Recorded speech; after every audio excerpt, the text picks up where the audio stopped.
ये देखिए फ्रेंड्स, जब भी आप मार्केट से मिर्च लाएँ तो ऐसे मिर्च को वॉश कर लें किसी भी दलिया वगैरह में डालकर, और वॉश करने के बाद इसे ऐसे ही छोड़ दें, एयर ड्राई कर दें, जैसे हवा में रख दें, इससे ये पानी छूट जाएगी। फिर इसकी ये जो टोप है ना, ये डंडियाँ, इस टोप को निकाल देंगे इसे, जैसे कि ऐसे हेल्प से इसे निकाल देंगे।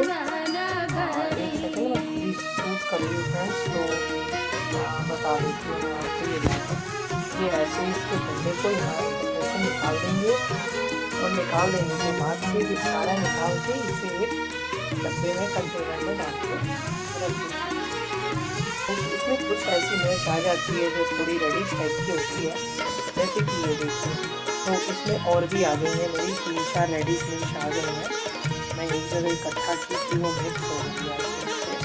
तो देखिए ये थोड़ी रेडिश टाइप की है।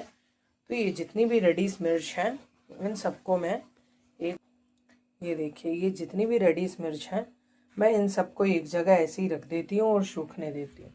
तो सूखने के बाद मेरी ये होममेड रेड मिर्च रेड मिर्च, आई मीन रेड चिल्ली, सूखी मिर्च तैयार हो जाती है। इसे मैं तड़के वगैरह में, या फिर इसे थोड़ा सा खलबट्टे पे कूट के मैं वो क्या कहते हैं, चिली फ्लेक्स निकाल लेती हूँ। तो ये देखिए, जो भी ऐसा रेडिश टाइप का मिर्च लगेगा, मैं उसे निकाल के ऐसे ऐसे सूखने डाल दूंगी, और ये ऐसे ही सूख जाती है, और फिर ये ऐसे तैयार हो जाती है रेड मिर्च।